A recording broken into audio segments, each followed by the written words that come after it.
sakit non fisik itu sama pentingnya loh dengan sakit fisik. Kesehatan non fisik itu sama pentingnya dengan kesehatan fisik. Gitu. Bahkan dalam satu riwayat diceritakan Rasulullah tuh pulang dari masjid ya di bulan puasa malam hari. Mengetok pintu rumah, Aisyah sedang tidur. Rasulullah tuh gak berani bangunin. Tidur di teras sampai subuh, sampai menjelang subuh ya gitu. Karena saking menghargai istri.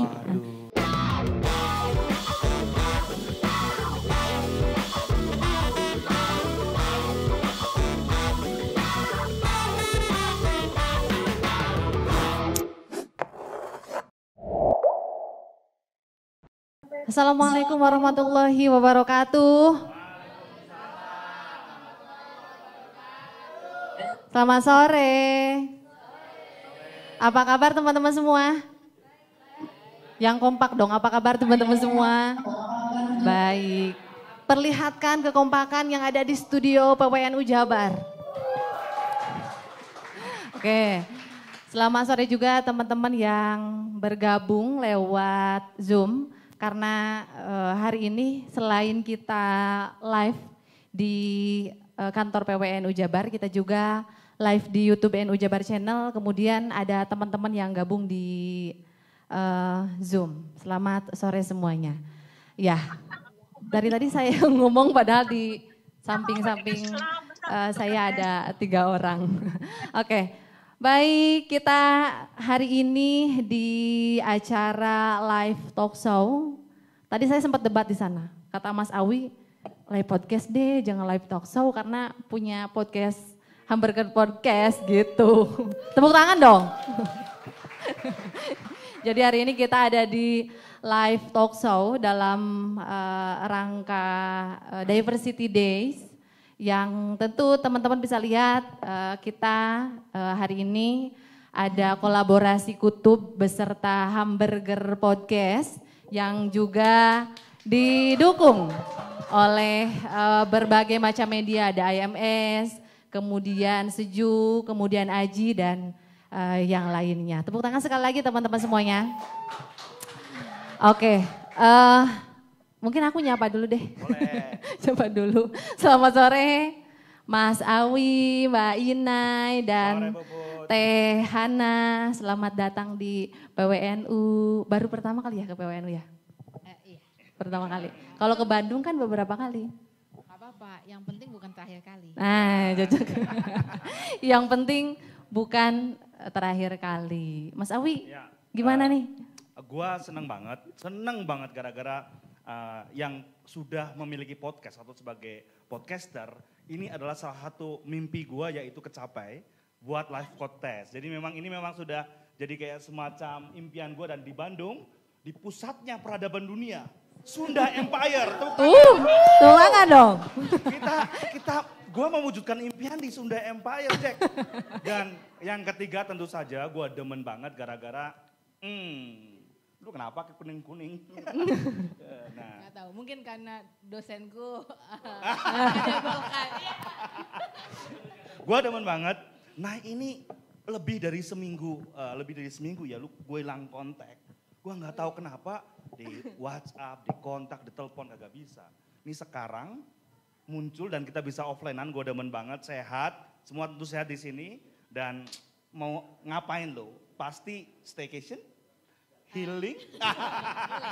Tuh, pas banget karena kita sekarang di tema dikit-dikit healing. Jadi healing. Pas banget kalau Mbak Nai ke Bandung mau healing, kita di talk show dikit-dikit healing. Dan pas banget kita nongkrong bareng Teh Neng Hana. Orang yang tepat. Orang yang mau tepat. Healing, Nai? Iya pengennya gitu, karena lagi kena mental. Kita pengen denger nih ya, healingnya anak presiden kayak gimana? Gitu banget ya, tadi ngomong loh. Di sesi sebelumnya gue anak presiden, bukan dari gue loh. Anak cicit ini. Oh cicitnya lagi. Pendiri NU. Pendiri NU, gimana healingnya? Tertarik gak teman-teman nih? Oke. Pakai tawasul. Oh pakai tawasul, healingnya pakai tawasul, berbeda sekali ya. Oke, Teh Neng Hana apa kabar? Baik. Iya, aku mau cek mic-nya ada bang. Ada. Ada. Ya. Baik harus ya. Gak boleh malu-malu Teh nanti ketilem, kita gak punya malu semua. Yang di sini gak punya malu ya. Saya bersyukur banget gitu ya bisa hadir pada kesempatan sore hari ini. Ini momen yang langka. Tidak berulang kan, tidak setiap tahun ya kita bisa ada di stage seperti ini. Sunda Empire. Itu dia. Sunda Empire. Oke. Berbicara tadi ya, kita kan sekarang lagi di talk show Dikit-Dikit Healing. Podcast. Kita, mohon maaf. Podcast Dikit-Dikit Healing. Talk show podcast live Dikit-Dikit Healing. Dua-duanya lah biar adil. Oke. NU banget itu. NU banget. Talk show dalam rangka podcast. Nah cocok talk show dalam rangka podcast. Dikit-Dikit Healing. Kita, tadi Mas Awi bilang kan, kira-kira healingnya anak presiden gimana ya? Atau healingnya, roasting. Iya. atau healingnya dosen filsafat gimana ya? Healingnya Mas Awi Kayaknya gimana? dosen filsafat tuh butuh banget healing kayaknya. Iya betul. Karena biasanya Iya. tekanannya mikir terus ya Mbak ya. Jadi butuh Atau secara banget filsafat, healing. healing itu apa? Nah, malah nggak healing, malah mikir. Malah disuruh mikir. Malah tambah healing. Tambah pusing. Tambah pusing. Nah sekarang kan marak ya fenomena healing. Kadang kan orang dia keluar rumah dikit dia bilangnya healing dulu nih gitu. Naik motor dikit healing dulu nih. Kemana-mana healing dulu nih. Padahal kita Mas Awi sendiri misalnya tahu nggak sih healing itu apa gitu. Jangan tanya ke gua.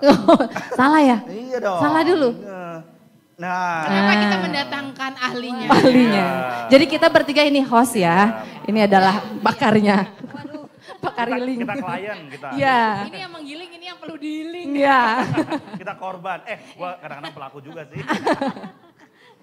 Iya. Jangan-jangan tadi kebanyakan baca buku filsafat malah butuh. Butuh healing. Iya, mungkin karena kita hampir 2 tahun ya dengan pandemi gitu ya. Lebih dikurung kan gitu ya, keluar itu dibatasi. Kayaknya semua manusia di dunia gitu. Sehingga paling tidak memang kita butuh sesuatu proses atau cara untuk mengatasi penderitaan batin gitu ya. Karena manusia mana sih yang mau dibatasi kan gitu ya ruang geraknya gitu. Karena manusia kan makhluk sosial, zon politikon kalau kata Aristoteles. Tiba-tiba dikurung di rumah, tiba-tiba ketemunya laptop ya. Kayak misalkan saya juga sampai bete gitu ya dari pagi sampai malam ngajar. Itu layar Zoom terus. Jujur itu bikin nyesek gitu ya, nyesek dan semua lewat online dan lain sebagainya, sehingga memang kita butuh makanya jalan-jalan sekarang.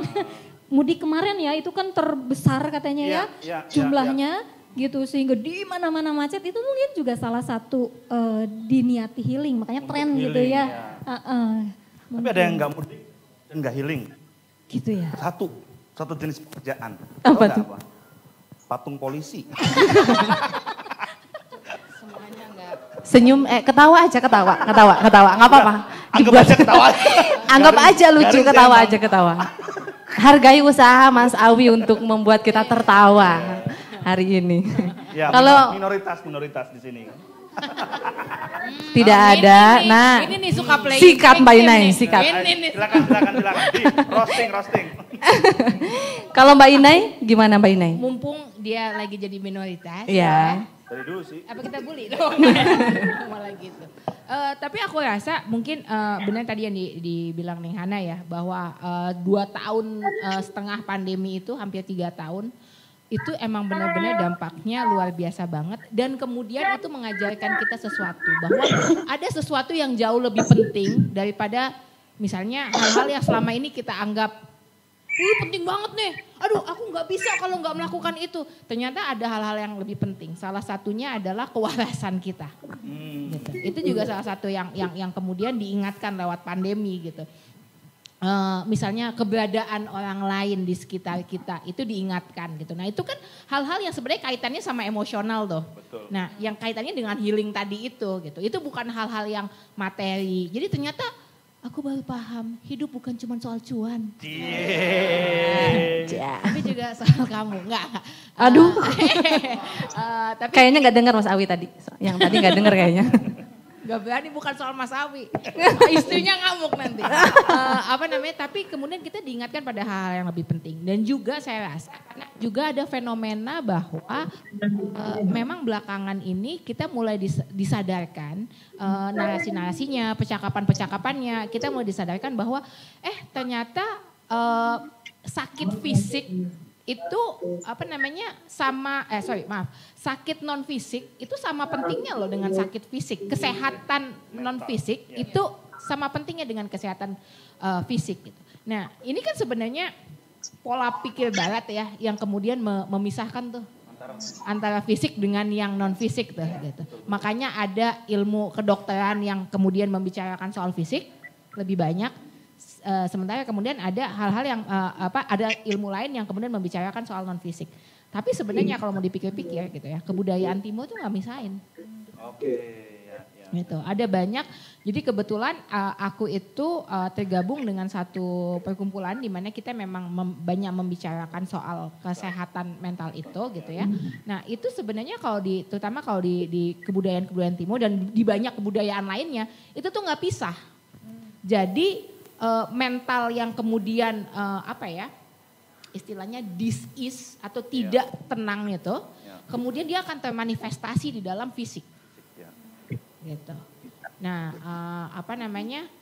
cuman kadang kita suka nggak ngeh tuh, gitu, bahwa sebenarnya itu alarm si fisik itu sebenarnya alarm untuk ada yang mesti diseseni, gitu sih. Saya jadi ingat ketika SD ya. Dulu ada Masya Allah itu sebelum kemerdekaan Indonesia. Jangan sebut kapannya. Nah, nanti ketahuan umurnya. Gue inget SD pasti teman-teman tahu yang namanya pepatah filsafat ini. Enggak tahu filsafat atau bukan. Tapi dari bahasa Latin. Mensana in corpore sano kan. Di dalam apa? Bener banget SD Invest.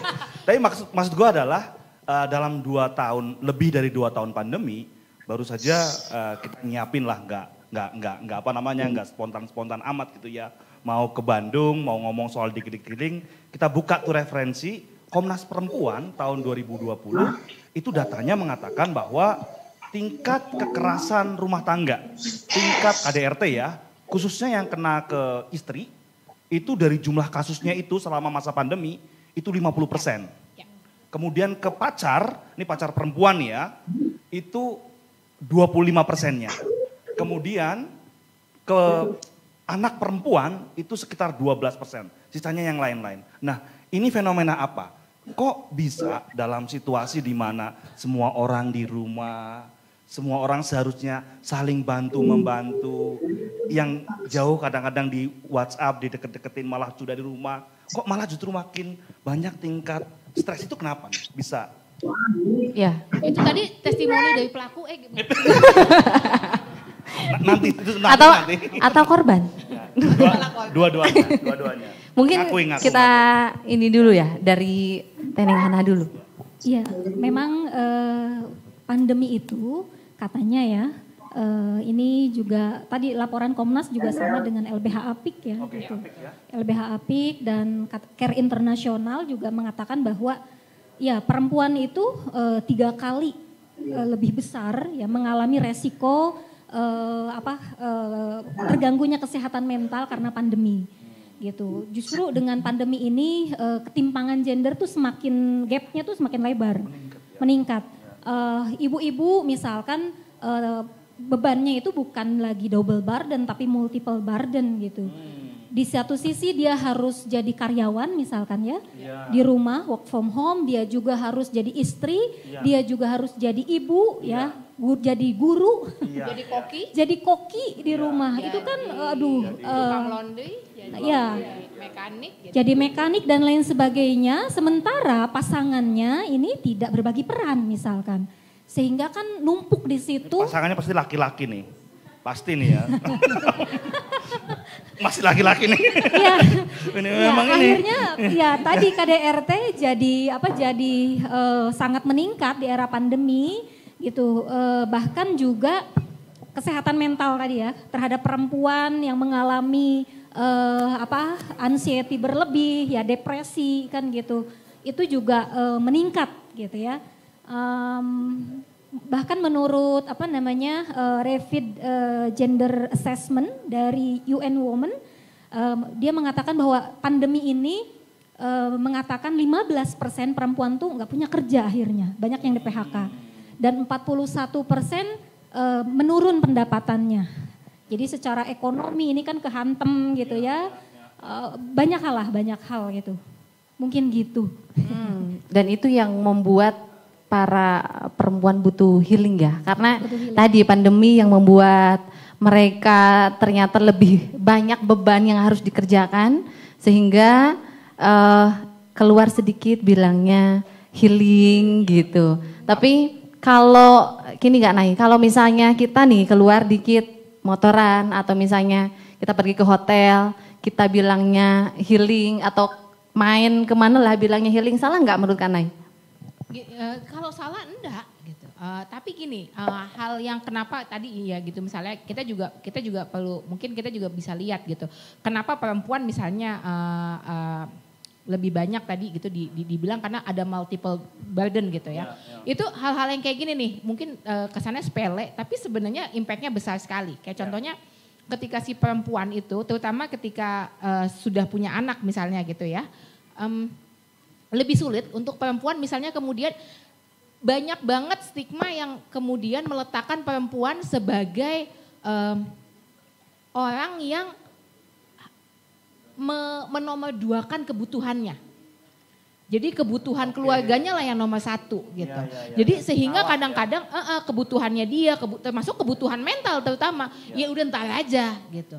Karena ada anak, ada suami, ada mertua, ada anaknya mertua, ada suaminya mertua. Kan banyak banget gitu ya kan yang mesti diurusin gitu. Nah itu juga kemudian akhirnya sense bahwa kita harus jadi superwoman. Karena perempuan tuh kan gitu tuh. Stigma di masyarakat ya. tekanannya tekanan banyak. juga untuk jadi superwoman. Serba salah, ya kan? Nikah salah, nggak nikah salah. Mulai curcol. Mau lulus dari IPPNU? Mau segera. Aku dulu di IPPNU. Aku dulu pengurus IPPNU. Nah, sekarang udah enggak. Tapi selama belum nikah labelnya masih IPPNU masih, kan ya. Masih bisa masuk ya IPPNU ya. Belum pindah ikut Neng Hana di Muslimat kan kayak. Fatayat. Jelasin. Fatayat. Belum langsung gak terima. Neng Hana gak terima. Tapi gini, gue sepakat banget dua hal yang tadi disampaikan Kak Nay dan karena satu, sepakat soal bahwa pentingnya kesehatan mental sama pentingnya dengan kesehatan fisik. Ini juga di masyarakat tuh kayaknya masih jauh ya. Yang penting tuh kalau sakit kelihatan luka atau kemudian itu baru ke dokter. Tapi kalau orang sakit hati yang pada patah hati itu kayaknya lu nggak usah liatin Jess itu gitu Pak. Lihat lo. Udah enggak lagi. Maksudnya gue sepakat banget kata Naik soal itu karena memang ini menjadi satu hal yang masih ketinggalan di kita. Kemudian yang kedua, tadi dijelaskan kalau secara akademis ya, justru karena peran gendernya perempuan, di mana mungkin di masyarakat kita ya, di titik ini aku ngaku dan mau ngaku dosa sebagai pelaku sekaligus kadang-kadang juga korban. Saya fair aja, pelaku karena menyadari secara nggak langsung. Kadang-kadang peran yang ada di masyarakat, mohon maaf nih ya ini belak-belakan aja, tidak ada intensi untuk merendahkan, tapi peran perempuan yang selama ini ada di masyarakat kan kayak peran sumur, kasur, dapur. Ada nggak kayak gitu? Harus semuanya bisa. Dan ketika pandemi kan kemudian semuanya itu. Di peran dapurnya, peran kapan istirahatnya sehingga kan burn out. Jadi memang isu mental health, kesehatan yang penting yang belum diperhatikan dengan perspektif masyarakat secara umum yang seperti itu. Saya rasa ini kita semua perlu harus tantang nih. Bahwa perempuan tidak boleh lagi dilekatkan dengan peran-peran gender yang sangat mendomestifikasi. Menurut saya ini bukan soal laki-laki atau perempuan, cuci piring, cuci baju. Nah ini di sini aku juga sebagai pelaku yang kadang-kadang jujur aku ngaku dosa. Kadang-kadang ya taken for granted, ada kepikiran karena itu susah banget di masyarakat kan. tiba-tiba ninggalin aja hal domestik itu saya ngaku ya, ini ada di kehidupan kita dan semakin masyarakatnya patriarkal, menurut saya semakin hal itu bukan masalah gitu. Jadi taken for granted aja. Yang kedua menurut saya, perempuan itu selalu ya di mana-mana menurut saya jadi bahan objek pergunjingan. Yang tadi tuh nikah salah, kagak nikah salah, udah nikah belum punya anak digunjingin lagi. Nah ketika ngumpul semua gimana? Banyak anak salah juga. Nah tuh, ya itu dompetnya yang salah. Oke, saya balikin lagi silakan, Bud. Oh aku lagi, iya. Ngomongin yang tadi kata Mas Awi, perempuan identik dengan sumur, dapur, kasur. Padahal kita tahu sebagai seorang perempuan ya, ternyata mengurus dapur, sumur, kasur itu tidak semudah yang dipikirkan oleh banyak orang gitu. Perlu metode-metode. Mungkin kalau misalnya kita tidak mendorong perempuan misalnya untuk berpendidikan tinggi, kita mengurus rumah tangga, mengurus anak, begitu. Jadi kita ngurus anak beda kan, dapur misalnya kita ngurus anak, kalau kita berpendidikan tinggi nanti anak kita juga akan lebih baik begitu. Jadi kalau menurut aku sih, kalau dibilang perempuan hidup dapur, sumur, kasur, ternyata ngurus dapur, sumur, kasur juga nggak semudah yang dibayangkan oleh laki-laki gitu. Ya, iya kan Mbak Inai?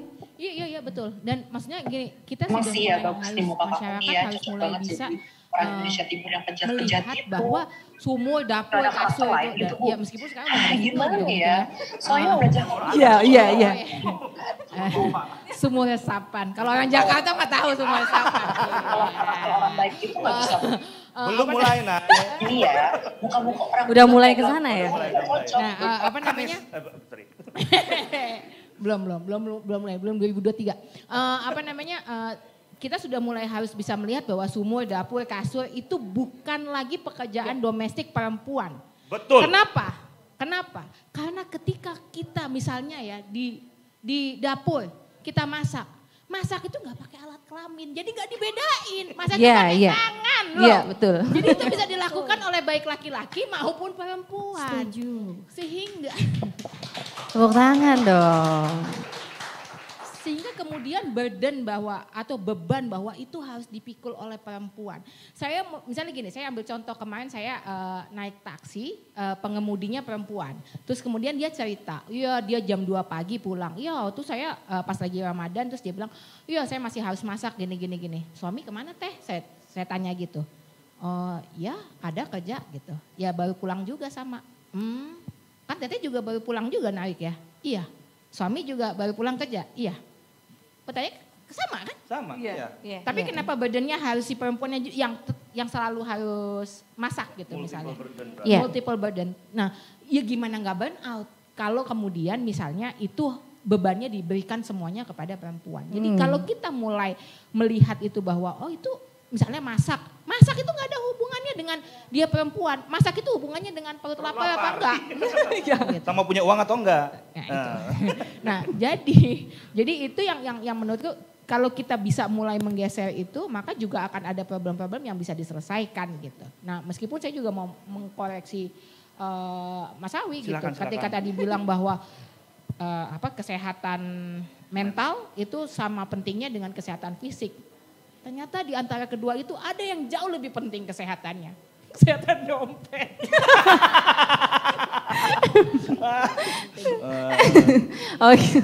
Iya, jadi kalau itu Puput bisa jawab tuh. Iya. Punya kafe ya, usaha kafe gitu ya. Silakan dipromoin. Iya. Ada di seberang sana bisa dilihat. Dibagi kopi kan? Nah itu kopinya. Berjuta kopi. Nah terima kasih Mas Awi. Berjuta ya? Iya berjuta kopi. Bayarnya nggak perlu sejuta tapi kan? Enggak. Ngapain nggak perlu berjuta-juta. Tapi boleh kalau mau bayar berjuta-juta. Tapi jujur ya kalau aku punya satu cita-cita yang lain. Ini cita-cita yang udah kepenuhi yaitu live podcast. Cita-cita yang lain adalah buka kedai kopi. Namanya bukan Janji Jiwa, Janji Joni. Iya, unik ya, sorry. Janji Awi. Janji palsu. Itu nggak usah nunggu punya kedai kopi. Itu tunggu tahun depan udah mulai banyak tuh Mas. Oh iya. Janji kosong. Politik lagi. Ya, ngomongin yang tadi dari Mbak Inai, bagaimana sebetulnya kita harus membagi peran ya antara perempuan dan laki-laki ini di ranah domestik. Bahwa yang masak itu tidak berlaku untuk perempuan saja, laki-laki juga perlu. Begitupun dengan mencuci, mengasuh gitu loh ya. Teh Hana, gimana tuh? Iya, jadi kalau dalam fikih Islam sebetulnya ya, ini kan Oh Islam no. ini jurisprudensi dalam Islam, di dalamnya nanti membagi hak dan kewajiban antara suami dan istri. Jadi kalau dalam fikih itu sebetulnya memasak itu tugas laki-laki. Memasak. Ya, Mas Awi ya. Laki-laki ya. Dengerin, mengurus anak gitu. Nah, perempuan ini kalau dalam fikih Islam bahkan yang klasik gitu, bertugas hanya reproduksi. Ini kan kayak Rasulullah SAW, banyak hadis yang ini kalau kita lihat itu diriwayatkan dari jalur banyak, bahkan hadisnya mutawatir terkait Rasulullah SAW ini mengurus atau mengerjakan urusan rumah, urusan keluarga domestik. Ini hadis dari Aisyah gitu. Juga misalkan beliau itu memerah susu kambing sendiri, bahkan memberikannya kepada istrinya. Diriwayatkan juga menjahit baju sendiri. Jadi enggak kalau robek kan gitu, bukan Bu ini kan gitu, kan tidak. Bahkan dalam satu yang riwayat. ketawa tuh kan laki semua tuh. Tuh. Bahkan satu riwayat teh, ya. langsung teh tuh. Oh iya itu Kelihatan dia. tuh teh pelaku teh. Ketawanya beda kalau pelaku. Beda. Ya. Bahkan dalam satu riwayat diceritakan Rasulullah tuh pulang dari masjid ya di bulan puasa malam hari. Mengetok pintu rumah, Aisyah sedang tidur. Rasul tuh nggak berani bangunin. Tidur di teras sampai subuh, sampai menjelang subuh ya gitu. Karena saking menghargai istrinya. Jadi kalau hari ini di Indonesia para suami ini mengatakan bahwa kenapa belum masak gitu misalkan, kenapa anak nggak diurus, ini umat siapa?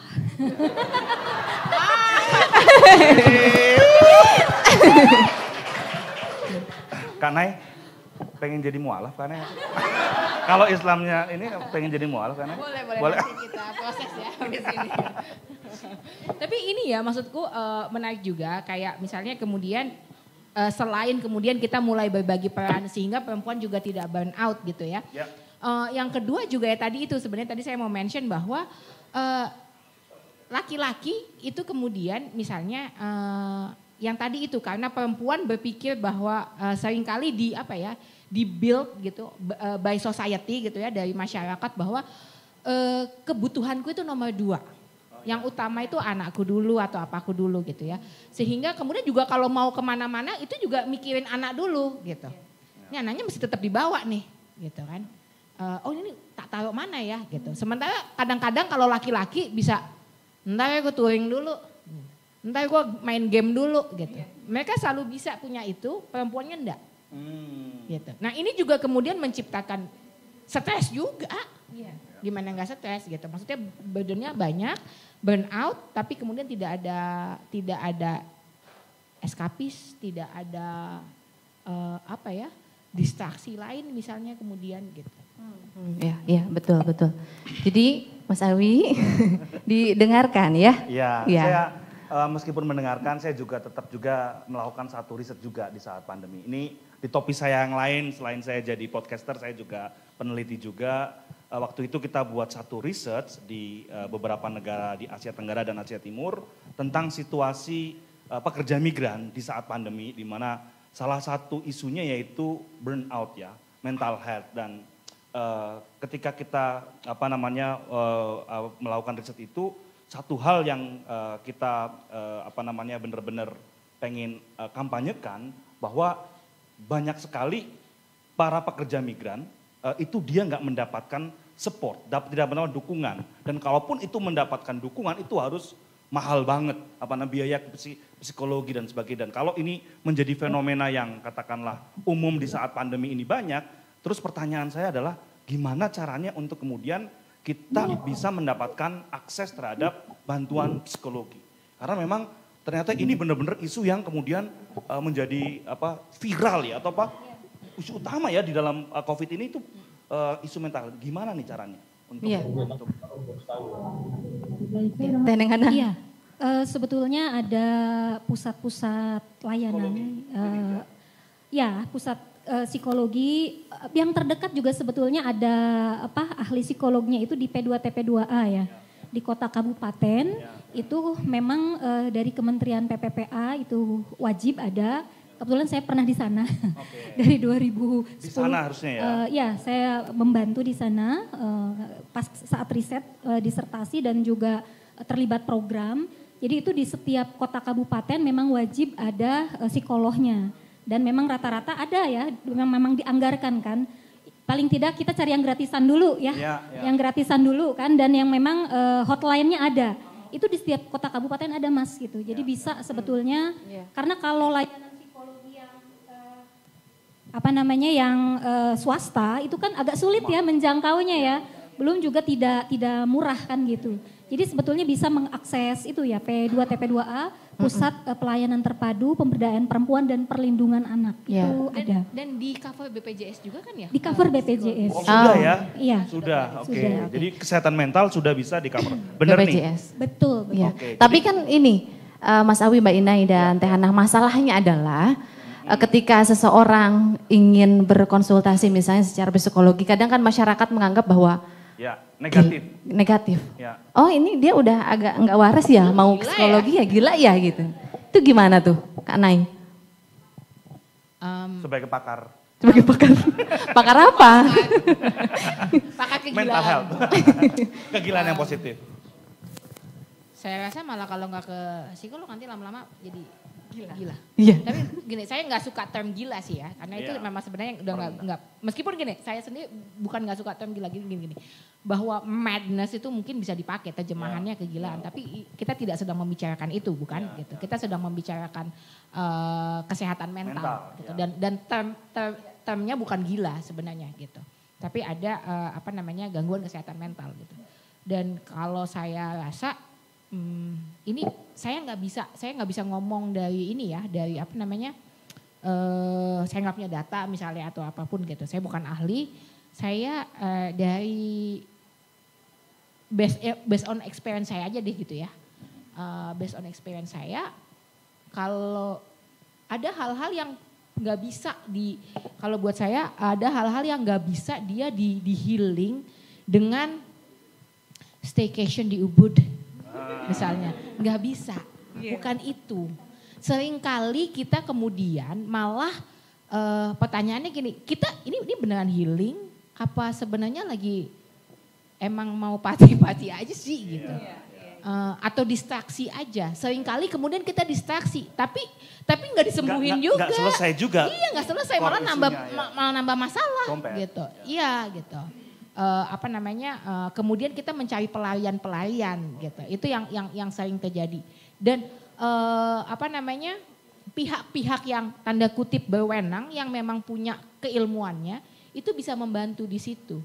Jadi instead daripada kita ini lari-lari nggak jelas kemana-mana, dan seringkali kan yang nggak enak dari penyembuhan itu adalah karena kita mesti ngerasain sakitnya. Dan itu yang seringkali kita coba lari. Apapun itu, baik fisik maupun mental gitu. Nah, jadi seringkali kita enggak, aku tuh cuman butuh ini aja, staycation aja gitu. Padahal habis Apa itu jangan-jangan juga sebagai bentuk denial ya, bahwa ya bukan mental health tapi gue cuma butuhin, padahal ada mental health. Gara-gara mungkin isu mental health negatif. Sehingga dia ngomong cukup healing aja, itu enggak? Bisa jadi. Bisa jadi ya. Bisa jadi. Apalagi sekarang tren itu tiba-tiba juga jadi kayak orang meromantisasi mental health, kayaknya seakan-akan kalau punya mental health terus dia jadi kayak keren gitu, jadi kayak edgy, kayak dikit-dikit. Aku kena mental nih gitu. Terus nggak kerja? Iya, kemana ada tuh kan yang aku kayaknya nggak kuat deh kuliah. Baru semester awal, terus kemudian aku nggak kuat deh kayaknya, aku butuh healing sekitar setahun. Aku udah minta tuh sama orang tua aku healing untuk setahun, tapi ditolak. Iya menurut Ngana gitu kan. Menurut Ngana. Karena aku sekarang begitu kuliah aku udah nggak bisa Netflixan lagi. Ya tapi masih gitu. Ya. Tapi kadang-kadang kita nggak paham gitu yang mana healing. Terus jadi kayak berpikir, iya nih aku, karena kita baca buku, kita nonton film, dan di situ digambarkan bagaimana tokoh utama kemudian mengalami mental health dan segala macam. Terus kayaknya edgy banget ya kalau aku kena itu gitu. Terus kemudian berpikir, padahal nggak ada yang enak. Dari itu semua tuh nggak ada enak-enaknya gitu. Banyak dari orang-orang yang ngomong kayak gitu sebenarnya nggak tahu strugglingnya tuh seperti apa. Iya. Mungkin balik dulu pertanyaannya, sebenarnya term mental health itu apa sih definisinya Teh?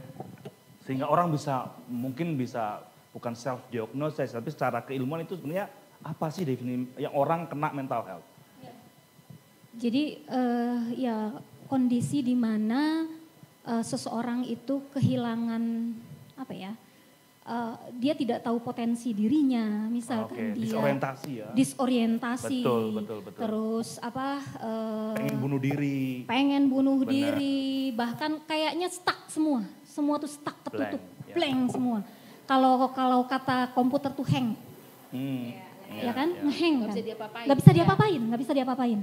Sehingga ya kalau balik lagi ke perempuan ya Mas Awi. Itu kan sampai ada mohon maaf ibu ya kan yang membunuh anaknya sendiri. Itu mental health-nya tuh udah akut banget gitu. Betul. Udah akut banget dan tadi tidak meminta bantuan pada yang ahli, bahkan kadang masyarakat juga menganggap biasa aja kan gitu. Ya perempuan ibu-ibu memang riweh gitu kata bahasa Sunda ya. Ya memang ibu-ibu tuh rempong, ya itu wajar gitu. Padahal bisa jadi ancur-ancuran di dalamnya. Betul. Dan tadi betul kata Mbak Inai untuk mengakses ya, mengukur itu bukan dengan assessment di internet. Aku kesehatan mentalnya gimana ya? Aku cek deh kan gitu. Ditanya kan itu bukan ahlinya ya. Meskipun nanti kadang tadi karena kena mental health aku begini padahal bukan. Tapi memang harus kepada psikolog atau psikiater yang memang ahlinya. Sehingga memang ada keterangan bahwa kita itu sedang mengalami gangguan ya, gangguan mental. Bukan penyakit ya, tapi gangguan mental. Dan itu bisa tingkatnya ringan, sedang sampai tinggi kan gitu. Iya. Jadi ingat ya, karena tadi saya sepakat banget tuh. Balik soal karena ada penelitian itu saya katakan terhubung sama kelompok-kelompok yang disebut sebagai mental health first aid. Jadi pertolongan pertama untuk orang-orang korban mental health sebenarnya. Nah di situ tuh prinsipnya persis yang dikatakan oleh Teteh ya. Bahwa ada prinsipnya namanya ALGEE, ALGE gitu. Pertama itu approach. Jadi pertama kalau orang udah mulai ngomong kena burnout, jangan langsung dinyinyir gitu. Di approach, dideketi, di assess. Persis itu pertanyaan, di assess. Ada resiko bunuh diri enggak? Itu yang pertama yang dia apa. Jadi kita bukan pakar di kesehatan mental, tapi dengerin dulu assess. Enggak, di assess dulu. Yang kedua itu listen, didengar. Dan dengernya nggak boleh judgmental. Didengerin aja. Itu ada satu film di sana waktu ikut training gitu. Film It's Not About Nail. Jadi ada paku di sini, perempuannya itu ada paku di sini. Cerita, cowoknya bilang, ya itu gara-gara paku. Bukan paku, itu paku. Ini yang main Susana filmnya bukan? Yang kedua itu. Yang ketiga, terus dikasih support bahwa kamu tuh orang, ya penting, hidup itu penting. Yang selanjutnya baru didorong ke profesional. Ketika dorong profesional, kalau bener mau nolong, siapkan, bantukan ke network yang bisa nolong. Encourage untuk ketemu sama orang-orang yang suportif. Sehingga kita bisa menyelamatkan, katakanlah orang-orang yang kena mental health daripada kita nyinyirin, lebih baik itu menyelamatkan nyawa juga sebenarnya. Kalau kita bisa lebih katakanlah mendengarkan, kemudian nggak judgmental gitu, kemudian dan itu juga sangat menyelamatkan. Itu aku terhubung dengan komunitas itu dan itu kampanyenya bagus tuh. ALG. Kapan-kapan kita mungkin perlu workshop soal ini kayaknya. Karena dengan katakanlah orang belum pada tahu juga di mana mendapatkan layanan klinis untuk psikologi, kayaknya first aider atau first aid apa ya? Pertolongan pertama itu kita penting untuk belajar bareng-bareng sehingga ketika ada burnout di sekitar kita, at least kita bukan orang yang pertama-tama ngeliat, lu cuman cari muka, enggak, kita lihat dulu gitu. Meskipun enggak semuanya juga harus benar-benar mental health ya Nay. Iya, nyambung dari Mas Awi tadi mungkin karena perlunya edukasi sehingga gak banyak masyarakat menganggap bahwa kayaknya dia mengira-ngira kalau dia itu kena mental health, atau misalnya sekarang kan lagi tren nih, misalnya artis nih, contohnya artis, beberapa artis yang menganggap dia tuh bipolar gitu, dikit-dikit bipolar sehingga yang dia menganggap kalau dia bipolar sehingga dia bisa lari dari masalahnya. Mungkin ya tadi butuh edukasi healing itu apa, bipolar apa, mental health itu seperti apa sebetulnya gitu ya Mas Awi. Nah, kita balik lagi ke ini nih. Tadi kita ngomong pandemi. Kemudian pandemi itu kan membuat tadilah beberapa perempuan mengalami gangguan kesehatan mental, kemudian sampai dengan depresi, sehingga mungkin ada tindakan-tindakan misalnya ini dalam rumah tangga sehingga membuat suaminya kesal padahal dia sedang mengalami mengalami depresi, tapi suaminya nggak tahu sehingga timbullah kekerasan seksual di pandemi gitu. Kemarin kita dapat hadiah pengesahan RUU TPKS ya, Teh Neng Hana dan Mbak Inai. Alhamdulillah. Nah, berbicara itu menurut Teh Neng Hana dan Mbak Inai gimana soal kekerasan terhadap perempuan? Dia nggak akan menyelesaikan semuanya, tapi dia jadi awal yang bagus. Betul. Itu penting banget. Itu penting banget karena kemudian paling tidak kita semua disadarkan bahwa ini adalah sesuatu yang urgent. Ini adalah sesuatu yang memang udah jadi kanker gitu. Dan selama ini tentu kekerasan seksual itu tidak hanya dialami oleh perempuan, tentu kita harus mengakui itu. Tapi memang datanya mengatakan yang paling banyak menjadi korban kekerasan seksual adalah perempuan. Gitu. Nah ini yang kemudian sulit banget karena posisi perempuan itu masih tetap nomor 2 di negara ini gitu. Bahkan sekarang tuh ada narasi-narasi misalnya narasi-narasi beragama yang kemudian mengkat kekuatan perempuan semakin dan semakin dikat. Ada tuh. Ya. Bukan hanya mendomestifikasi Mas Awi, tapi benar-benar mengkat, mengamputasi semua. Kalau hanya mendomestifikasi gitu ya, berarti kan dia sebenarnya cuma diletakkan di dalam rumah. Tapi ini enggak. Bagaimana misalnya diletakkan perempuan itu dianggap sebagai sumber fitnah. Kalau ada semua keburukan yang ada di dunia itu penyebabnya adalah perempuan gitu kan. Gitu. Jadi kayak semua aurat, semua aurat. Semuanya harus ditutup gitu kan. Sampai segala sesuatu yang ada di tubuh perempuan harus ditutup gitu. Kupikir dia pendiam, ternyata lagi nutup aurat karena suara adalah aurat katanya. Nah itu yang kemudian terjadi. Ininya mereka di-cut habis-habisan gitu kan. Nah tapi lagi ngomongin apa sih kok jadi. Nah kemudian kehadiran undang-undang TPKS itu memberikan harapan bahwa sebenarnya perempuan masih bisa punya ruang aman gitu. Nah ini seringkali yang kita miss, seringkali banyak banget orang yang bilang perempuan tuh butuh apa lagi sih? Kan udah bisa tuh kerja apalah segala macam. Iya sih, tapi stigmanya masih banyak, tapi kesempatannya masih lebih sedikit daripada laki-laki, tapi masih dibebani segala macam, burdennya masih lebih banyak gitu kan ya. Kansnya juga lebih sedikit gitu. Nah terus mau dibilang apa gitu, kita setara. Kalau setara sebenarnya tidak perlu ada pernyataan itu. Dan UU TPKS itu membantu. Paling tidak itu menjadi presiden yang baik gitu. Meskipun banyak yang menengarai apakah ini janji politik, kemudian transaksi nanti harus ditebus. Minimal sudah disahkan. Nanti masalah kita akan memilih yang kemarin mensahkan atau tidak, itu urusan belakangan. Tepuk tangan dong. Yang terpenting bagaimana kita mengawal mengawal RUU TPKS itu. Tengana gimana Tengana? Iya, kekerasan seksual ini adalah kekerasan yang di dalamnya ada kekerasan fisik lengkap banget gitu. Fisik ada, psikologis ada, seksual ada. Dan tadi karena sangat khas ya, sangat khas, maka kekerasan seksual tidak bisa disamakan dengan kekerasan yang lain. Ya. Nah, undang-undang yang ada itu belum ya, ini lex spesialis belum mengurus misalkan bagaimana pencegahan, bagaimana penanganan pada saat lapor ke polisi ya, pelayanan satu atap. Karena saya pernah menangani juga kan gitu di BAP sampai kekerasan seksual sampai 1:30 malam misalkan.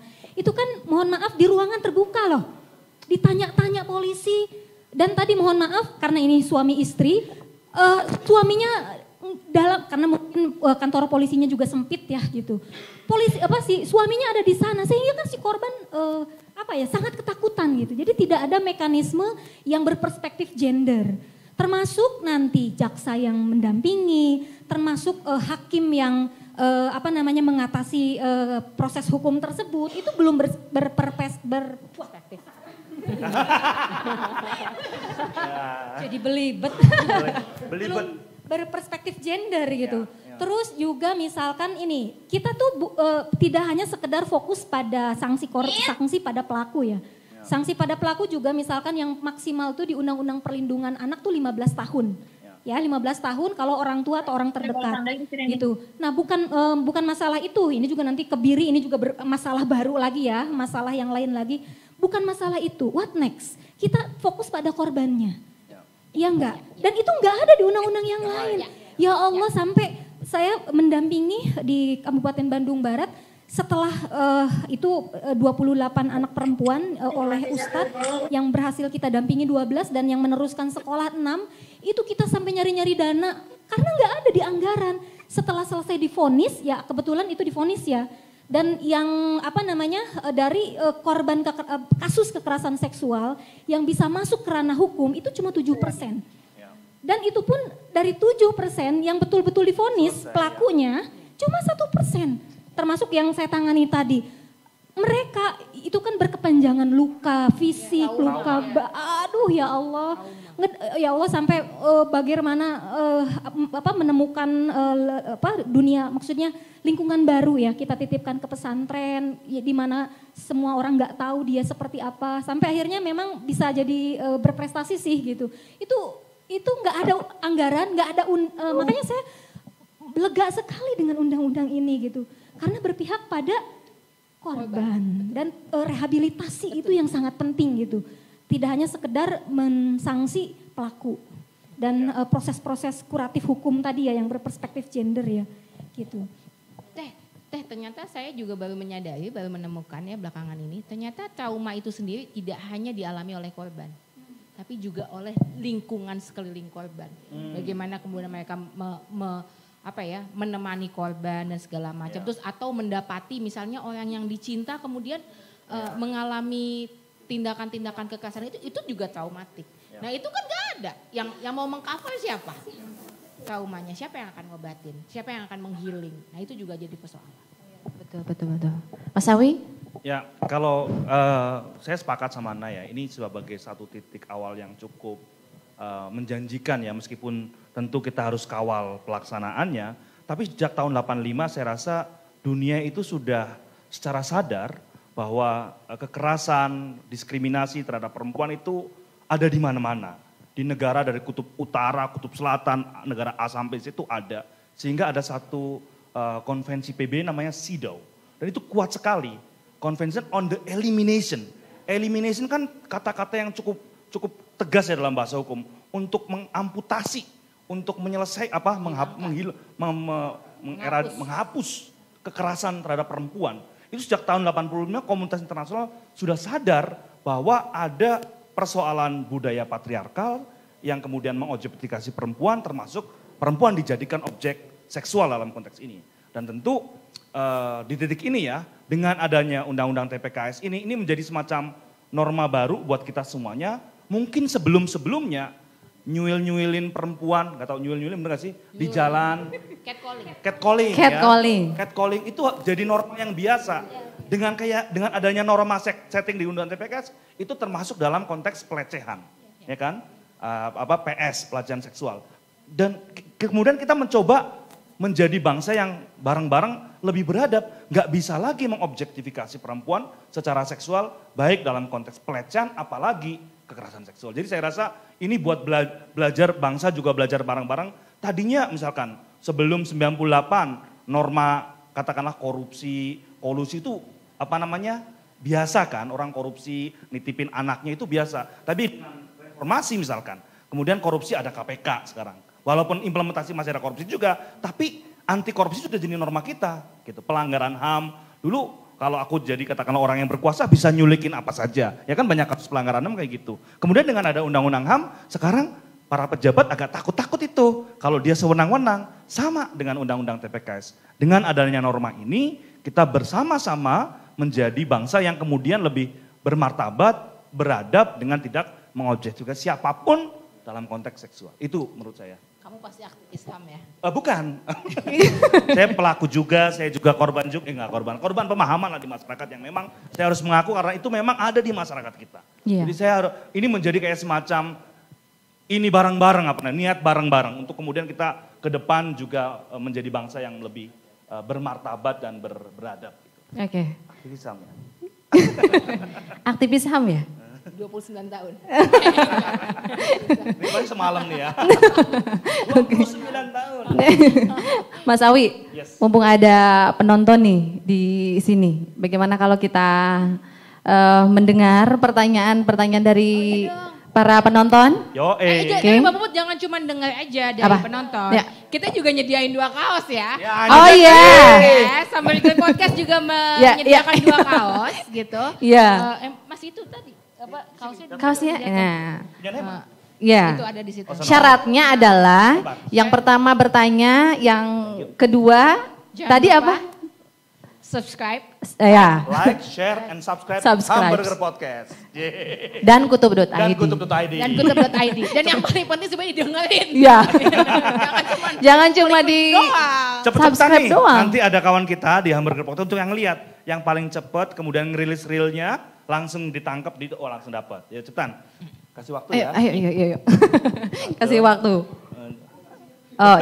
Yang nanya dulu boleh. Yang nanya cowok-cowok loh. Yang nanya dulu boleh. Mic-nya tolong. Ini pelaku-pelaku. Pengakuan dosa. Pengakuan dosa. Saya nih ngaku. Ya, silahkan. Baik, bismillahirrahmanirrahim. Assalamualaikum warahmatullahi wabarakatuh. Waalaikumsalam. Terima kasih ke moderator dan juga para narasumber telah memberikan kesempatan. Saya Gani dari Gus Durian Bandung. Kebetulan pada kesempatan ini ingin nanya nih soal tema yang luar biasa, dikit-dikit healing. Kalau di anak muda mungkin dikit-dikit deep talk gitu kan. Butuh ya kan biasa ngobrol lebih dalam dan sebagainya. Tapi kalau misalkan secara narasi sebagai seorang yang kemudian juga mengenal dalam dunia aktivis, itu kan kita berbicara soal konsumerisme. Di mana saya melihat fenomena dikit-dikit healing ini, dikit-dikit wisata, dikit-dikit main, dikit-dikit. Padahal tadi kalau saya mengutip dari Mbak Nay bahwa tawasul kita itu jangan lupa bertawasul, kan itu lebih irit ya. Tawasul healing kita ziarah gitu loh. Sebagai nadiyin begitu ya. Waduh. Anda ngomong di circle Anda sendiri. Oh iya, maaf. Sorry loh. Deep talk di tapi tadi saya juga mendengarkan ada niatan baik untuk menjadi mualaf ya. Insya Allah. Oke. Karena saya juga salah satu pengikut pemuda tersesat Habib Jafar, jadi mohon maaf jadi. Nanti tolong disiapin aja starter pack-nya ya. Aku menjadi mualaf. Ya, mungkin bagaimana sih pandangannya itu tadi soal di pergaulan sendiri pun untuk pemuda ataupun ya remaja gitu kan, dikit-dikit deep talk, dikit-dikit main, pada akhirnya tadi menciptakan masyarakat pemuda yang konsumnya tinggi gitu. Karena dengan bahasa, dah aku mah healing, dah aku mah me time gitu ya. Gitu kan, dikit-dikit. Gaul banget ya. Ini mah hanya topeng belaka.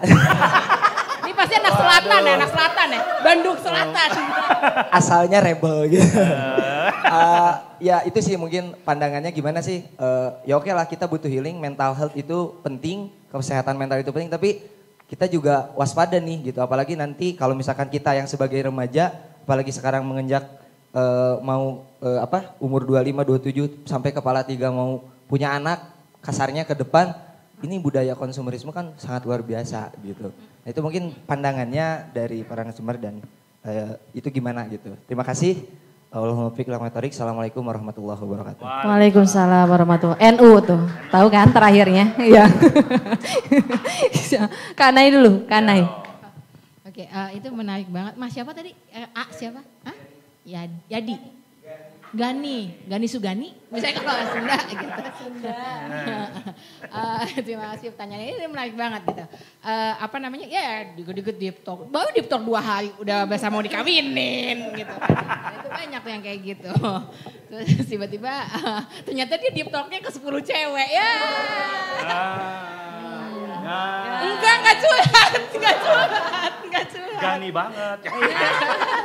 Saya pelaku kayaknya. Nah, ya tadi itu saya bilang. Jadi ini menarik. Kemarin saya pas taruh di story gitu ya, talk show hari ini, ada satu teman yang dia tinggal di Bali. Gitu. Dia tinggal di Bali, terus kemudian dia kebetulan memang tinggal di Ubud dari dulu gitu kan. Dia tinggal di Ubud. Pusat healing semesta kayaknya gitu kan. Kalau kata orang sekarang gitu ya. Terus kemudian ini orang memang dia dari dulu banyak sekali membicarakan mental health. Gitu. Dia langsung ngomong gini, begitu lihat ikan itu dia langsung ngomong gini, pas banget nih. Gitu. Lagi ada festival yang kayak gitu tuh, gitu. Di sini gitu. Nah ini betul pada akhirnya ini kemudian muaranya kemana? Industri, gitu. Karena ya satu sisi itu tentu saja organik, bahwa ketika ada kebutuhan tentu kemudian juga ada orang-orang yang akan menyediakan. Ya. Tapi juga kita juga jangan lengah bahwa kemudian kita juga harus punya kesadaran gitu. Pertama kesadarannya adalah, nih gue beneran healing gak sih? Atau sebenarnya gue cuma lagi mau lari aja? Ya. Karena healing yang sesungguhnya itu gak cuma sekedar staycation loh. Gak cuma sekedar deep talk yang tadi dibilang gitu. Nah, bukan permasalahan itu, tapi healing yang sesungguhnya itu seringkali berdarah-darah, seringkali nggak nyaman, seringkali bikin kita nangis-nangis, guling-guling karena kita harus ngadepin sakitnya. Nah, itu kita mau bayar nggak tuh harga itu tuh? Atau jangan-jangan sebenarnya kita cuma mau lari aja. Cuman mau senang-senang aja. Yang sebenarnya kemudian akan mengarah pada industri pada akhirnya. Itu kesadaran itu juga penting. Kesadaran kedua ya tadi dibilang, karena sebenarnya kita udah punya perlengkapannya sebenarnya. Dan pada akhirnya healing kalau nggak bikin eling nggak ada gunanya. Nggak akan membawa kemana-mana. Buat kaos. Healing kalau nggak jadi eling. Ya. Healing kalau nggak bikin eling, nggak akan membawa kemana-mana. Itu rungsing. Yang benar. Pusing ya juga ya, pusing, rungsing. Jadi healing yang paling penting itu adalah yang kemudian membuat kita sembuh. Bisa eling. Ya sembuh, eling juga ya. Gitu. Ya. Itu sih. Biar nggak rungsing ya. Tuh yang Anda. Iya, healing itu kan sebetulnya ingin mengobati sesuatu yang ada di dalam jiwa. Sedangkan konsumerisme itu sesuatu yang ada di luar kan gitu. Sesuatu yang di luar yang kadang-kadang memang hari ini orang modern menganggap sesuatu yang di luar itu yang bisa menyembuhkan. Bukan dari dalam. Bukan dari dalam gitu. Tentu ini adalah hal yang keliru gitu ya. Karena di dalam healing sendiri yang sangat penting adalah tadi bagaimana kita memahami diri, menerima gitu. Dan itu kan tidak mudah ya, menerima jiwa kita yang sudah berantakan. Itu gimana caranya gitu? Gimana caranya? Itu pedih gitu. Itu pedih karena untuk sembuh memang harus harus mengakui dulu bahwa ada yang salah, ada yang keliru, ada bahwa ada borok di dalam diri, itu nggak boleh bisa denial. Kalau tadi kita tidak melakukan sesuatu yang ada ke dalam, tapi tadi staycation, kita misalkan meditasi di mana, tapi di dalam dirinya nggak diperbaiki gitu ya. Karena sebetulnya juga kalau apa yang kita lakukan dengan zikir, aduh.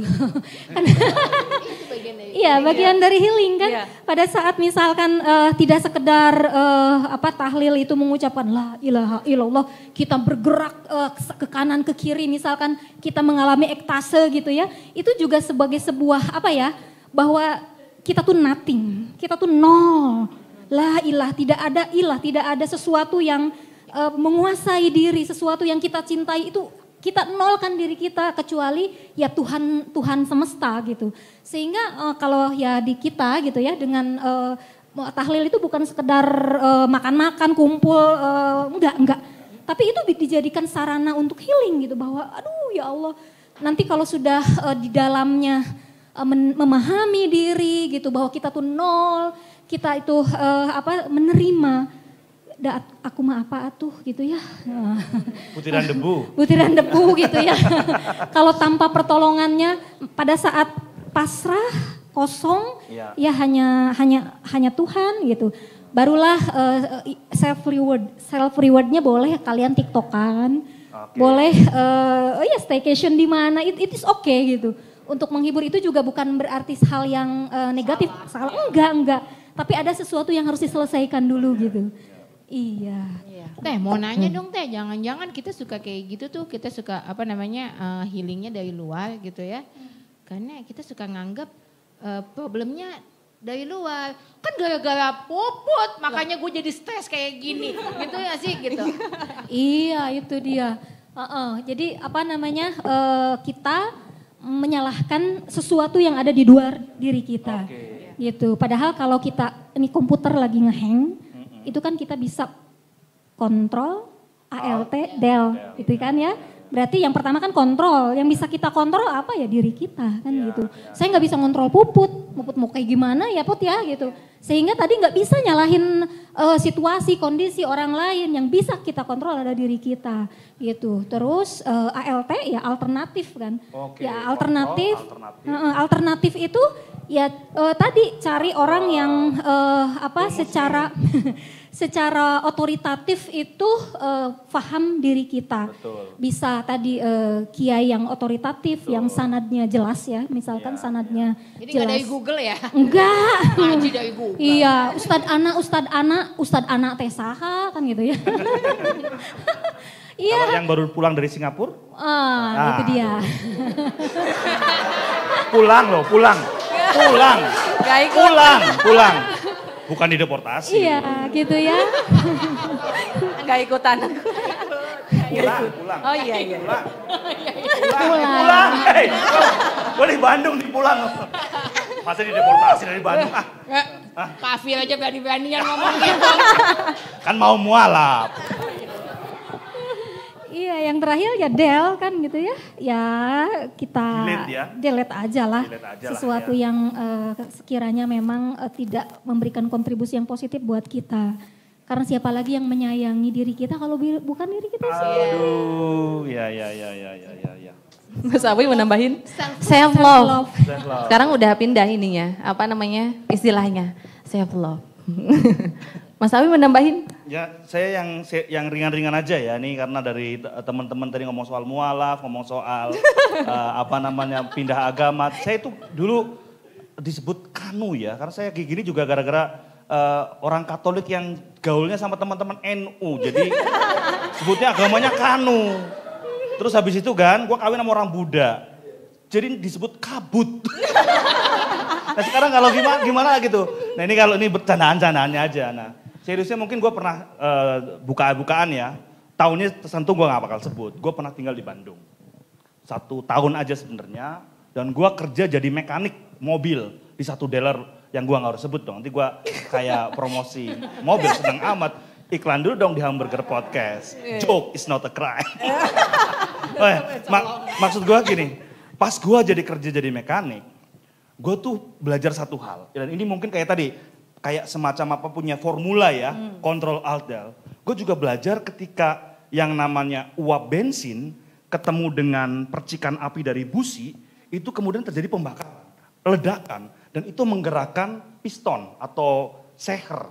Dan itu ada gerakan, dan itu yang menggerakkan. Jadi menurut gue yang namanya konflik, yang namanya gejolak itu kalau di manage, kalau bisa kita healing, itu jadi energi yang bisa menggerakkan sebenarnya. Jadi menurut gue ya, kita harus berani juga berkonflik. Jangan takut untuk kemudian nggak masuk dalam situasi konflik, ngindarin konflik. Kemudian ya kita nggak pernah merasakan yang kata Nay bilang, sakitnya, berdarah-darahnya. Ya kita nggak belajar apa-apa sebenarnya. Nah gue jadi mekanik, gue nggak pinter ngebenerin mobil, malah gue belajar gitunya, berfilsafat itu. Thank you, sorry ya. Oke, tadi Mas siapa? Kang Gani. Oh Gani. Gitu ya, jadi mungkin kita harus tahu dulu apakah healing yang kita lakukan itu hanya sebatas gaya kita, yang mau dibilang gaya nih healing. Ya. Gitu ya, sehingga jalan-jalan jadi keren, padahal kita lupa kalau healing itu kita ada proses yang harus kita sembuhkan di dalam diri kita gitu. Lanjut, ada mobil lagi? yang rusak, mobilnya rusak. Panggil. Hubungi Mas Awi. Ada lagi teman-teman? Ada perempuan. Cek. Baik, terima kasih kepada MC yang sudah mempersilahkan dan izin menyapa kepada pemateri atau tamu undangan yang luar biasa. Selamat sore Teh Hana, selamat sore Teh Naya, selamat sore Bang Alwi. Perkenalkan, saya Fudla dari PMI Universitas Padjadjaran. Izin bertanya mengenai diksi healing. Itu kan menjadi kultur yang baru ya after pandemi saat ini atau proses penyembuhan. Nah, dan ternyata dari diksi healing itu tuh ternyata memunculkan diversity atau perbedaan-perbedaan baru di masyarakat. Ada yang pro dan kontra. Ya. Jadi itu kayak suatu hal yang membingungkan gitu loh untuk kita yang awam memahami tentang diksi healing itu sendiri. Ingin tahu pendapat dari tamu-tamu undangan kita yang sangat luar biasa ini, bagaimana kita menanggapi dua perbedaan antara pro dan kontra dari proses penyembuhan atau healing itu sendiri. Terima kasih. Nah ini healing yang membuat, yang menjadikan diversity, ada perbedaan-perbedaan diksi healing. Teh Neng Hana dulu mungkin. Iya. Namanya kontradiksi itu atau paradoks itu memang keniscayaan ya. Selalu ada gitu. Dan dunia ini nggak akan rame, bahkan ilmu pengetahuan tidak akan berkembang tanpa adanya kontradiksi bahkan paradoks tadi gitu ya. Kalau paradoks itu bahkan tidak kontradiksi, banyak multiple universe ya gitu. Iya itu Doctor Strangers ya. Dan nonton. Semua nih. Bagaimana kita menyikapi gitu ya? Tentu saja kembali lagi pada diri kita gitu. Apakah misalkan kita membutuhkan satu proses untuk menyembuhkan diri atau tidak? Karena kalau healing itu just a term, cuma term saja, ya kan? Ya boleh nerima, boleh enggak ya. Tapi kan ada substansinya, healing the soul ya sebetulnya, menyembuhkan jiwa. Manusia modern mana sih yang enggak kena mentalnya gitu kan? Di tengah tekanan ya karena internet yang arus informasi sedemikian deras ya. Semua ada dalam genggaman, privasi hampir hilang kan gitu ya. Belum juga kita berjuang untuk ekonomi, identitas, berbagai-bagai lah.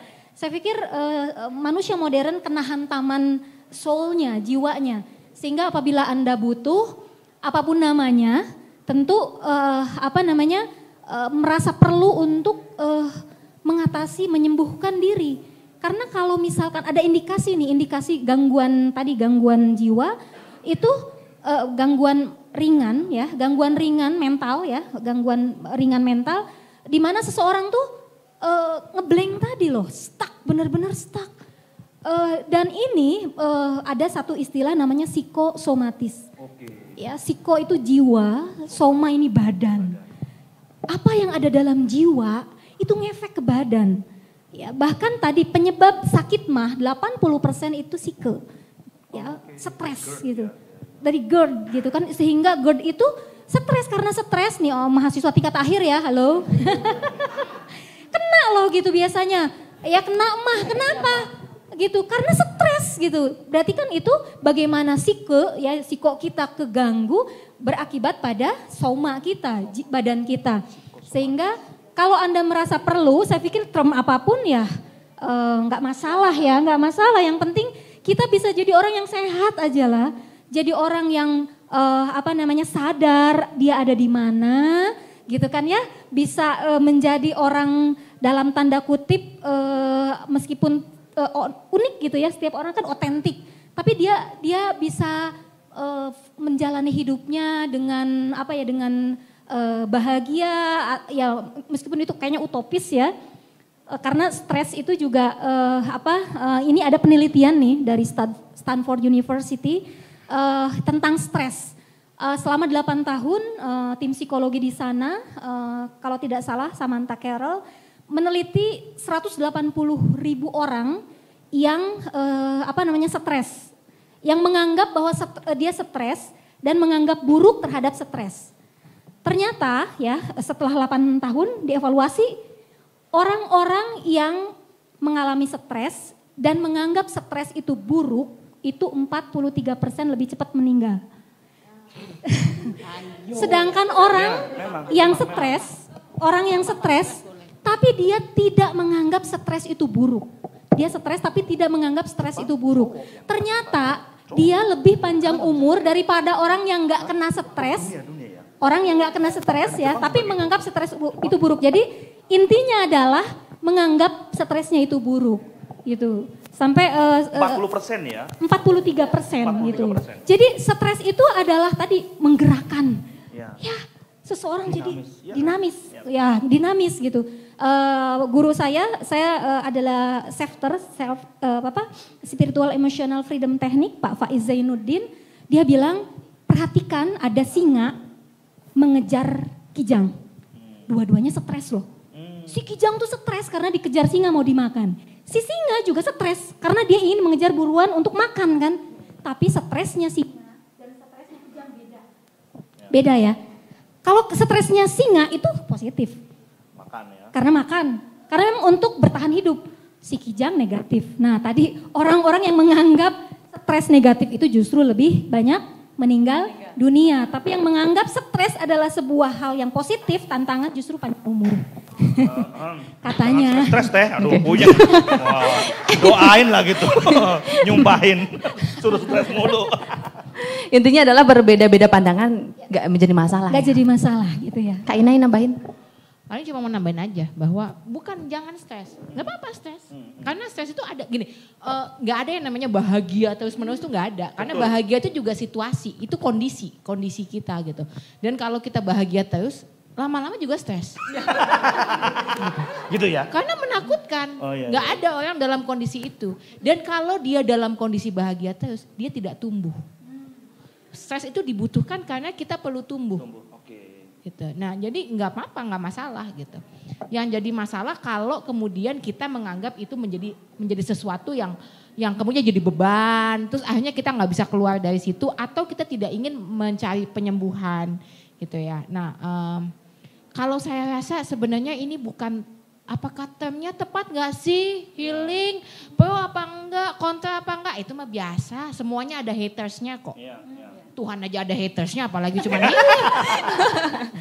Semua ada, maksudnya semua ada orang-orang yang nggak akan suka, nggak masalah juga gitu. Tapi yang paling penting adalah kemudian dengan hal tersebut gitu ya, narasinya bergulir. Kita sekarang menjadi aware terhadap ya tadi kesehatan mental gitu. Itu menjadi sesuatu yang Oh itu penting ya. Oh iya ya, perempuan burn out ya. Oh iya penting ya untuk berbagi peran gitu misalnya. Itu percakapan itu yang menurut saya jadi jauh lebih penting. Bahwa kemudian itu menggerakkan kemana-mana. Itu yang jauh lebih penting. Gak masalah mau termsnya itu kemudian mau jadi apa, terserah aja. Toh ada terms healing, gak ada terms healing, dari dulu kita udah ada kok itu. Ya, beda-beda aja ya. Ya. Jadi nggak masalah. Dan yang lebih baik adalah karena kemudian orang-orang yang kemudian juga membutuhkan, yang tadinya menganggap misalnya kayak stigma, aku nggak mungkin ke psikolog, nanti aku dicap gila. Gitu. Mereka hanya menyadari bahwa saya bisa kok dan nggak apa-apa kok saya minta bantuan. Karena benar katanya Teh Hana gitu, hari gini siapa yang nggak stres? Karena di bawah tekanan yang luar biasa gitu. Deadline yang luar biasa, deadline pekerjaan, deadline kuliah, deadline nikah, deadline punya anak, deadline punya KPR, deadline gaji 100 juta sebelum umur 30 ya kan. Terus deadline jadi ketua partai, deadline bisa jadi presiden. Kalau udah jadi presiden deadline gimana bisa nerusin kemudian gitu kan. Nambah masa jabatan misalnya. Kemudian akan ada deadline gimana caranya keturunan gue juga bisa meneruskan misalnya. Itu jadi gak selesai-selesai problemnya. Gitu. Kalau kita mau cari ya gak akan pernah ada ujungnya. Jadi itu penting. Terakhir Mas Awi. Iya kalau saya sepakat ya ini bukan soal termnya. Karena memang kalau termnya doang ya semua juga ada baggage-nya masing-masing. Kita bisa ngomong term apapun ya, misalkan label satu kelompok itu dianggap seperti apa ya. Kalau saya kerja di organisasi kemanusiaan selalu diajarkan setiap pada fakta sebenarnya. Faktanya apa? Jadi jangan kemudian di labelnya dulu kita main. Benar ketika ada orang yang memang butuh bantuan untuk healing, ya faktanya ada atau enggak gitu. Itu yang menurut saya yang perlu harus menjadi stress out-nya daripada sekedar kita kemudian hanya di labelnya, kemudian dinyinyirin dan sebagainya. Itu aja dari gua.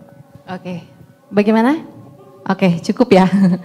Teman-teman, karena sudah azan dan kita sudah di penghujung waktu dan acara. Siapa menang, Di? Dia, yang tanya 2. Cocok. Oh, yang dapat hadiah 2, ada yang dua. aja. Jadi Mas Gani sama dengan Mbak Fudra. Iya. Ya. Dapat kaos. Tapi Podcast. nanti dicek ya udah subscribe apa belum? Kalau Dan belum udah dikirim balik. Dan udah follow atau belum? Terutama Gani ya, dikirim balik nanti kan. Oke, teman-teman tepuk tangan dulu dong untuk kita semua. Ya. Thank you Bubut. Oke. Mudah-mudahan dari talkshow ini kita tadi ya semakin sadar bahwa ternyata kesehatan mental itu penting dan yang utama begitu. Oke, teman-teman semuanya, talkshow kita hari ini dalam rangka memperingati Diversity Days 2022. Terima kasih untuk teman-teman yang sudah bergabung di studio. Kemudian juga terima kasih untuk teman-teman yang sudah bergabung via Zoom dan di live streaming NU Jabar Channel. Kita mudah-mudahan nanti bisa bertemu kembali. Terima kasih Teh Neng Hana, Mbak Inai dan Mas Awi. Ya, aku gitu ya. Terima kasih tim yang udah tutup luar biasa. Terima kasih. Tim suara dan Tepuk tangan. tim Rona. Non-stop sampai besok. Dan semuanya. Mbak Inai masih ada tugas besok sekali lagi.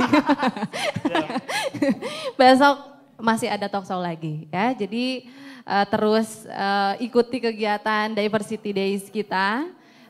Acara kolaborasi antara hari ini Kutub dan Hamburger Podcast. Jangan lupa di follow, di subscribe Hamburger Podcast, di follow Instagramnya, didengerin, di follow kutub.id. Kemudian di subscribe juga NU Jabar Channel. Sekali lagi terima kasih teman-teman semuanya. Sampai berjumpa. Keren. Allahumma muwaffiq ila aqwamit thoriq. Wassalamualaikum warahmatullahi wabarakatuh. Waalaikumsalam warahmatullahi wabarakatuh.